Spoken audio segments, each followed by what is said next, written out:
ربیہ ابن الفروخ جب آئے مسجد میں ٹھہر گئے اور گھر خبر بھجوا دی کہ میں آیا ہوں 27 سال کے بعد، بتاؤ میں گھر پہ کب آ جاؤں؟ تو بیوی نے کہا کہ تم مغرب کی نماز کے بعد گھر پہ آنا۔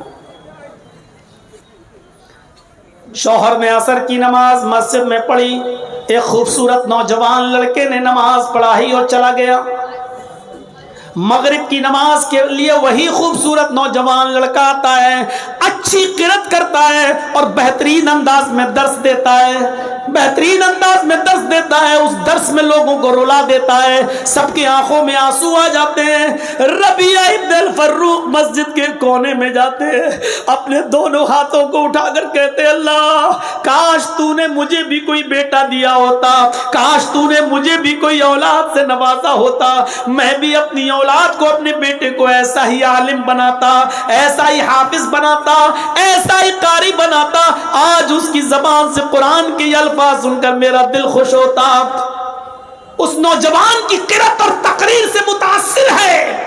تھوڑی دیر کے بعد پھر خبر آتی ہے آپ کی بیوی نے آپ کو گھر میں آنے کی اجازت دی ہے، اب آپ گھر جا سکتے ہیں۔ جیسے ہی ربیہ ابن الفروخ گھر کی طرف جاتے ہیں، دروازے کو دستک دیتے ہیں، بیوی چھپی ہوئی ہے۔ بیٹے نے دروازہ کھولا جو اب 26 سال کا ہو چکا ہے، جب اس نے دروازہ کھولا تو سلام کیا ربیہ ابن الفروخ نے، السلام علیکم۔ بیٹے نے جواب دیا وعلیکم السلام۔ ربیہ نے بیٹے کو دیکھا کہ یہ وہی بچہ ہے جو مسجد میں عصر کی نماز پڑھا رہا تھا اور مغرب میں خوبصورت انداز میں قرات کر رہا تھا۔ ربیہ چونکے اور پھر سوچا کہیں کرایہ دار تو نہیں ہے، کہیں کرائے کے مکان میں تو نہیں رہتا ہے۔ بیوی جو چھپی ہوئی تھی وہ باہر آتی ہے، کہتی ہیں ربیہ یہ تمہارا بیٹا ہے ابن ربیہ، یہ تمہارا لخت جگر ہے جس کو تم میرے پیٹ میں امانت سمجھ کر چھوڑ گئے ہو، یہ تمہاری امانت تھی، تمہارے جانے کے بعد 2 مہینے کے بعد یہ میں نے اس کی ولادت کی، پیدا ہوا، پھر میں نے اس کی اچھی تعلیم و تربیت کی۔ ربیہ نے جب دیکھا کہ یہ میرا بیٹا ہے تو آسمان پہ نظریں ڈالی اور کہا اللہ میری دعا مانگنے سے پہلے ہی تو نے قبول فرما لی، اور میں جیسی اولاد چاہتا تھا وہ اولاد تو نے مجھے عطا فرمائی۔ پھر وہ دونوں میاں اور بیوی اپنے روم میں جاتے ہیں، اور جانے کے بعد شوہر نے کہا میری بیوی 20,000 دینار میں تمہیں دے کر گیا تھا، کچھ بچا یا نہیں؟ بیوی نے کہا اب یہ بتاؤ کہ 20,000 دینار تمہیں زیادہ محبوب ہے یا اس بچے کی تعلیم، اس بچے کی تربیت جو میں نے اس بچے کے اوپر خرچ کیا ہے؟ فرمایا میری بیوی تو نے 20,000 دینار کو ضائع نہیں ہونے دیا، 20,000 دینار کو تو نے برباد نہیں کیا، تو نے اس کو صحیح جگہ پہ لگایا، تو نے اس کو صحیح مقام پر خرچ کیا۔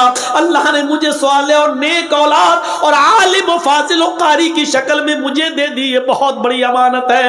اے میری بیوی تو نے میری امانت کا صحیح استعمال کیا ہے۔ میرے بھائیوں ایک عورت اگر چاہے تو شوہر کی غیر موجودگی میں بھی اپنے بچے کی تربیت کر سکتی ہے۔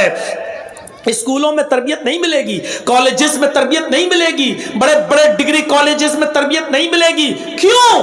اگر کالجز اور ڈگری کالج اور اسکولوں میں اور میڈیکل کالجوں میں اگر تربیت ملی ہوتی تو آج بڑے بڑے پڑھے لکھے لوگ پینٹ کی چین کھول کر گدھے اور کتے کی طرح سڑکوں کے کنارے پہ کھڑے ہو کے پیشاب کرتے ہوئے نظر نہیں آتے۔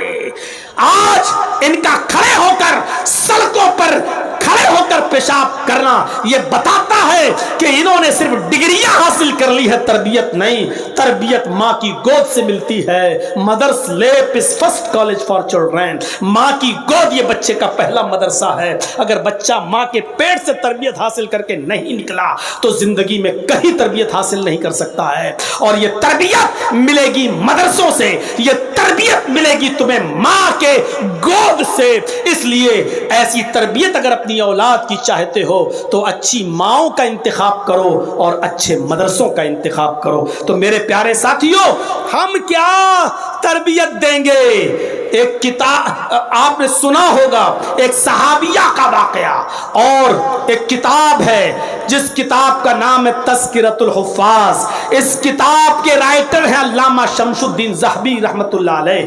علامہ شمس الدین ذہبی کی مشہور کتاب ہے تذکرۃ الحفاظ۔ اس میں ایک صحابیہ کا واقعہ نقل کیا گیا ہے کہ ایک صحابیہ جب ان کے گھر میں بچہ پیدا ہوا، ایک صحابیہ جب ان کے گھر میں بچہ پیدا ہوا تو جب بھی وہ بچہ پیشاب کرتا تھا، وہ صحابیہ عورت اس بچے کی شرمگاہ پر پانی کا لوٹا ڈال دیا کرتی تھی، پانی کا برتن ڈال دیا کرتی تھی۔ جیسے اس بچے نے پیشاب کیا، ماں اس بچے کی شرمگاہ پر پانی بہا دیا کرتی تھی۔ بچہ یہ سب کچھ دیکھتا تھا، اور ایک دن آیا جب بچہ چلنے کے لائق ہو گیا، پہلا دن تھا۔ اور سنو، میری مائیں سن رہی ہیں تو سنیں، میری بہنیں سن رہی ہیں تو سنیں، اس بچے کا پہلا دن تھا کھڑے ہو کر چلنے کا۔ اور جب پہلا دن تھا بچے کے کھڑے ہو کر چلنے کا، اور بچے کو جب پیشاب لگا تو بچے نے پانی کا چھوٹا سا برتن اٹھا لیا اور اٹھایا دونوں ہاتھ سے اور لے کے چلنے لگا۔ بچہ نالی کے کنارے بیٹھ گیا اور پیشاب کرنے لگا۔ اس بچے کو نہیں معلوم کہ پانی کس ہاتھ میں پکڑنا چاہیے، اس کو نہیں معلوم کہ شرمگاہ کس ہاتھ سے پکڑنا چاہیے، اس کو نہیں معلوم کہ آب دست یا استنجے کے لیے پانی کیسے لینا چاہیے، اس کو کچھ نہیں معلوم۔ اس کو اتنا معلوم ہے کہ پیشاب کرنے کے بعد ماں میری شرمگاہ پہ پانی ڈال دیتی ہے۔ اس بچے نے پیشاب کیا، اور بچے نے پیشاب کرنے کے بعد پانی ایسے لیا اور اپنی شرمگاہ پہ ڈال لیا۔ ماں یہ منظر دیکھ رہی ہے کہ میرے بچے نے پیشاب کیا اور پانی لے کر اس نے اپنی شرمگاہ پہ ڈال لیا، تو دور سے ہی روتے ہوئے کہتی ہے فزت برب الکعبہ، کعبے کے رب کی قسم میں کامیاب ہو گئی، کعبے کے رب کی قسم میں کامیاب ہو گئی۔ میں اپنے بچے کو جو سکھانا چاہتی تھی سکھا دی، میں اپنے بچے کو جو تعلیم دینا چاہتی تھی دے دی، میں اپنے بچے کو جو بتانا چاہتی تھی وہ بتا دی۔ اب اگر میری روح بھی نکل جائے تو مجھے پرواہ نہیں، اس لیے کہ میں اپنے بچے کو جو تربیت دینا چاہتی تھی وہ تربیت دے دی۔ آئے اپنے 5 اور 6 سال کے بچوں کے پینٹ کی چین کھول کر نالیوں کے کنارے کھڑے ہو کر پیشاب کرانے والی ماؤں بہنوں، تم اپنے بچوں کو کیا تربیت دے رہی ہو؟ آج تمہاری گود میں پلنے والی 10 سال کی لڑکیاں بھی کیسے کپڑے پہن رہی ہیں، 12 سال کی بچیاں کیسے کپڑے پہن رہی ہیں، اور تو اور مجھے نہیں معلوم کہ تمہارے جھارکھنڈ کا کیا حال ہے۔ آؤ لکھنؤ کی سرزمین پر بڑے بڑے حاجیوں، بڑے بڑے نمازیوں، بڑے بڑے ملا مولویوں اور قاریوں اور حافظوں کی بیٹیاں جن کی عمر 18 19 20 سال کی ہو چکی ہے، لکھنؤ یونیورسٹی اور ایسے ہی دوسرے کالج میں پڑھنے والی یہ حاجیوں، نمازیوں کی اور مولویوں کی اور قاریوں کی لڑکیاں آج انسٹاگرام پر ریل بنا رہی ہیں، سروں سے دوپٹے ان کے اتر چکے ہیں، اڑیاں ہیں، آدھے ننگے کپڑے اور چست لباس میں ڈانس کر رہی ہیں اور ناچ رہی ہیں، اور اپنے سینے کا حصہ دکھا کر انسٹاگرام پہ پیسے کما رہی ہیں، اور بے غیرت باپ اپنی بیٹی کے اس کارنامے کو ترقی کہتا ہے، ترقی کی دنیا کہتا ہے، ماڈرن زمانہ کہتا ہے۔ اس سے بہتر تھا کہ تم مر جاتا، حاجی نہ کہلاتا، اس سے بہتر تھا کہ تم مر جاتا، مولوی نہ کہلاتا، اس سے بہتر تھا کہ تم مر جاتا، قاری نہ کہلاتا۔ میرے بھائیوں، یہ لکھنؤ کی سرزمین پر یہ سارے منظر انسٹاگرام پر دیکھے جا سکتے ہیں، اور یہ سب ہو رہا ہے۔ اس لیے ماؤں کی ضرورت ہے کہ اچھی تربیت دیں اپنی اولاد کو، تو دنیا بھی کما رہے ہیں اور آخرت بھی، دونوں چیزیں ضروری ہیں۔ اور اللہ نے خود بتایا ربنا آتنا فی الدنیا، یہ دعا مانگا کرو کہ اللہ اے ہمارے رب دنیا میں جو اچھائیاں ہیں وہ ہمیں عطا فرما، وفی الآخرۃ حسنہ، اور آخرت میں جو بھلائیاں ہیں وہ تو ہمیں عطا فرما۔ دنیا کی بھی اچھائیاں طلب کرو اور آخرت کی بھی، اسی طریقے سے دنیا کی بھی تعلیم حاصل کرو اور آخرت کی تعلیم بھی حاصل کرو، لیکن یاد رکھنا دینی تعلیم فرض ہے اور دنیاوی تعلیم فرض کفایہ ہے۔ دنیاوی تعلیم، دینی تعلیم فرض عین ہے، جیسے نماز فرض ہے، روزہ فرض ہے، اسی طریقے سے دینی تعلیم بھی فرض ہے۔ اور اس کی دلیل کیا ہے؟ اس کی دلیل ہے طلب العلم فریضۃ علی کل مسلم، مسلم میں لڑکا لڑکی مرد عورت دونوں شامل ہے. اللہ کے نبی نے فرمایا کہ علم دین کا حاصل کرنا، طلب العلم فریضۃ، اور علم میں الف لام تخصیص کا ہے، خاصیت بتلا رہا ہے. علم دین، خاص علم دین کا حاصل کرنا یہ فرض ہے ہر مسلمان پر، چاہے وہ مرد ہو یا عورت ہو. طلب العلم فریضۃ علی کل مسلم، علم دین کا حاصل کرنا فرض ہے ہر مسلمان پر، چاہے وہ لڑکا ہو یا لڑکی. اور دنیا کا علم یہ فرض کفایہ ہے، حاصل تو کرو. آج کل ضرورت ہے میرے بھائیوں ایڈوکیٹس کی جو ہمارے ہاں ہوں، آج کل ضرورت ہے انجینئروں کی جو ہمارے یہاں ہوں، آج کل ضرورت ہے IPS ادھیکاریوں کی جو ہم میں سے ہوں. آج کل ضرورت ہے کہ ہم دنیاوی تعلیم میں بھی آگے رہیں لیکن دین کو فراموش نہ کریں. اور موجودہ زمانے میں اگر دینی تعلیم حاصل کرنا بہت مشکل ہو رہا ہے تو کم سے کم اتنی تو دینی تعلیم حاصل کر لو کہ آپ کوئی نہ ملے تو اپنے بیٹے کا نکاح پڑھا سکو، اور کوئی نہ ملے تو اپنے باپ کا نماز جنازہ پڑھا سکو، اور اپنے باپ کی قبر پر جا کر جس نے زندگی بھر تمہیں پال پوس کے بڑا کیا اس کی قبر پر جا کر یہ دعا کر سکو کہ اللہم اغفر لہ وارحمہ وعافہ واعف عنہ واکرم نزلہ ووسع مدخلہ واغسلہ بالماء والثلج والبرد. یہ دعا پڑھ سکو کہ اللہ یہ میرا باپ ہے، تیری رحمت کا محتاج ہے، تیرے اس قبر کے اندر موجود ہے، تو اس کو بخش دے، اللہ اس کی مغفرت فرما، اللہ میرے باپ پر رحم فرما، اے اللہ ان کی بہترین مہمان نوازی فرما، اللہ ان کی قبر کو کشادہ فرما. کم سے کم آپ اتنا تو علم حاصل کریں کہ اپنی اولاد کو بتا سکیں کہ کیا ہے. میرے بھائیوں، دینی تعلیم دنیا سب سے بہتر قرآن کی تعلیم حاصل کرنا ہے. علم دین میں قرآن، خیرکم من تعلم القرآن وعلمہ، تم میں سب سے بہتر لوگ وہ ہیں، خیرکم من تعلم القرآن وعلمہ، تم میں سب سے بہتر لوگ وہ ہیں جو قرآن کو سیکھتے اور سکھاتے ہیں. ہمارے طلبہ موجود ہوں گے. قرآن کتنی عظیم مقدس کتاب کو تم اس کا علم حاصل کر رہے ہو. یہ قرآن ہی تو تھا جس نے حیثیتیں بدل دی. ارے مکہ کیا تھا؟ ام الخبائث. کیا نہیں ہوتا تھا مکے کے اندر؟ مکے کو لوگ ام الخبائث کہتے تھے، ساری گندی جگہوں کی ماں. لیکن جب قرآن مکے میں نازل ہوا محمد رسول اللہ کے قلب اطہر پر، تو اس قرآن کی برکت سے اللہ نے مکے کو ام القری بنا دیا. یہ قرآن ہی تو تھا جو ام الخبائث کو ام القری بنا رہا ہے. غور کرو، یہ قرآن ہی تو ہے جس نے رمضان کے مہینے کو سید الشہور بنا دیا. شہر رمضان الذی انزل فیہ القرآن ھدی للناس وبینات من الھدی والفرقان. شہر رمضان الذی انزل فیہ القرآن ھدی للناس وبینات من الھدی والفرقان. رمضان کا مہینہ وہ بابرکت مہینہ جس میں قرآن نازل ہوا. رمضان کے مہینے میں بھی تو 29-30 دن ہوتے ہیں نا، لیکن اس مہینے کو عظمت کس نے دی؟ قرآن نے. رمضان کو تمام مہینوں کا سردار کس نے بنایا؟ قرآن نے. اگر قرآن رمضان کے مہینے میں نازل نہیں ہوا ہوتا تو رمضان کی وہ حیثیت نہیں ہوتی. رمضان کو تمام مہینوں کا سردار کس نے بنایا؟ قرآن نے. یہ ہے قرآن کی عظمت. اچھا، رمضان کے مہینے میں بھی ایک رات آتی ہے جس کو ہم شب قدر بولتے ہیں، جس رات میں قرآن نازل ہوا. اس ایک رات، جس رات میں قرآن نازل ہوا، جانتے ہو اللہ تعالیٰ نے اس رات کے مقام و مرتبے کو کتنا بلند کر دیا ہے؟ اِنَّا أَنزَلْنَاهُ فِي لَيْلَةِ الْقَدْرِ وَمَا أَدْرَاكَ مَا لَيْلَةُ الْقَدْرِ لیلۃ القدر خیر من الف شہر. لیلۃ القدر خیر من الف شہر. لیلۃ القدر کا جاگ لینا، لیلۃ القدر کی عبادت کر لینا، اس قدر والی رات کو جاگ لینا، اللہ کی عبادت کر لینا 1000 مہینوں کی عبادت سے بہتر ہے.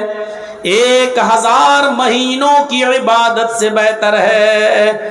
1000 مہینے جاؤ آپ ملٹیپل آپ جوڑ دیکھ لیجئے اور تقسیم کر لیجئے. آپ 1000 مہینے کو 12 سے 12 سے آپ دیکھیے اور تقسیم کریے, بھاگ دیجئے.